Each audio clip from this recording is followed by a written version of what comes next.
Hi there. I want to share a story. It's not something I'm particularly proud of, but it taught me a lot about myself, my choices, and the delicate line we walk when emotions and reality collide. It's about a time when I was married but found myself inexplicably drawn to someone I shouldn't have been. A neighbor. Before you judge me, hear me out. It's a little messy like most human stories are, but I think we can all learn something from it. It all started about a year ago when my husband and I moved into this quiet suburban neighborhood. We had been married for 5 years. Stable, comfortable. Too comfortable, maybe. You know how it is. Life gets routine, predictable, even stagnant. I wasn't unhappy, but I wasn't exactly thriving either. Our new house was perfect. A cozy 3-bedroom with a front porch that begged for evening coffee breaks. And the neighbors. Lovely people. We were the youngest couple on the block, so everyone welcomed us with open arms. And then there was him. His name was Ian. He lived directly across the street. Ian was everything my husband, Matt, wasn't. Don't get me wrong. Matt is kind, steady, and reliable. He's the type who folds his laundry as soon as the dryer buzzes and remembers to buy milk before it runs out. But Ian, who was magnetic. The kind of guy who mows his lawn shirtless and has the sort of confidence that's effortless. He was charming but not overbearing, funny without trying too hard. The first time we spoke was at a neighborhood barbecue. Ian handed me a plate of ribs and said, "So, are you and Matt the overachievers who just landscaped your entire yard in a weekend?" I laughed and told him it wasn't as impressive as it looked. It was small talk, but something about the way he looked at me, direct and curious, left a spark. It wasn't love. It wasn't even a crush. Not yet. Just awareness. The days turned into weeks, and Ian became a fixture in my periphery.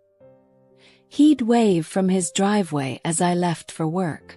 Sometimes we'd exchange casual hellos while grabbing the mail. But then there were the other moments, the longer than necessary glances, the way his smile seemed meant just for me. I tried to shake it off. Come on. I was a grown woman, married, committed. But it's funny how the mind works. Once the idea plants itself, it's like it starts taking root without your permission. One afternoon I was sitting on the porch pretending to read when Ian came outside. He was carrying a toolbox, heading toward his truck. He saw me and stopped. "Hey, need any help with that porch swing? It's looking a little crooked," he said. It was a harmless offer, but my heart did this stupid little flip. "Oh no, it's fine," I stammered. "Matt said he'd fix it later." Ian grinned. "Well, if he doesn't, you know where to find me." That night, as I lay next to Matt, I felt a pang of guilt.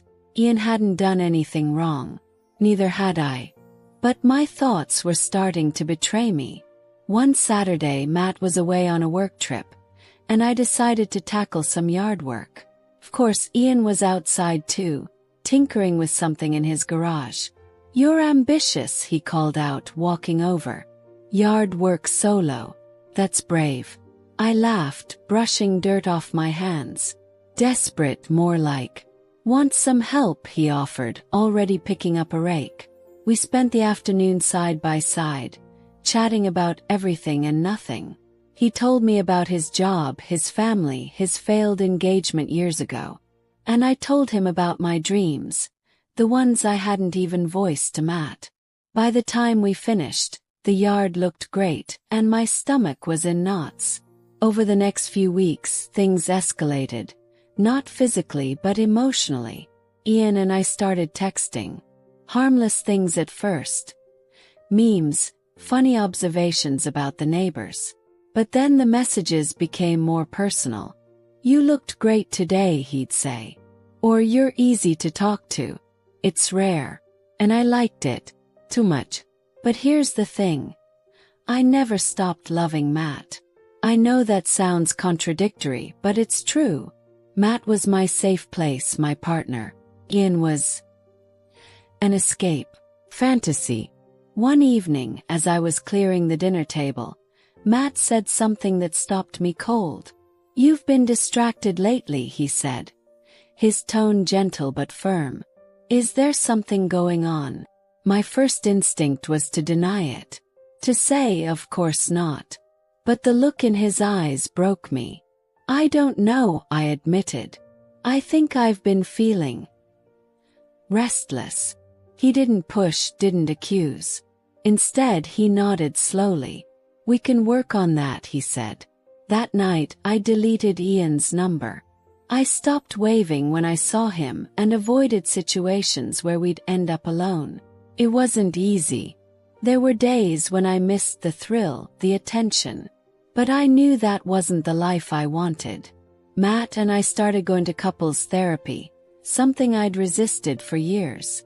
We began having real conversations, rediscovering the spark that had been buried under years of routine. Slowly, the restlessness faded, replaced by something deeper, a renewed commitment. Looking back, I don't see Ian as the villain.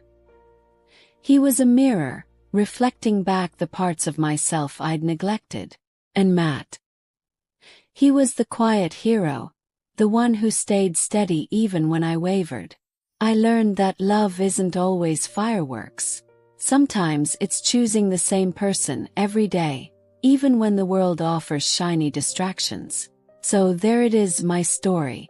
A messy, imperfect journey that taught me the value of honesty, communication, and the quiet beauty of staying. What about you? Have you ever faced a moment like this? Let me know in the comments. Let's talk about it.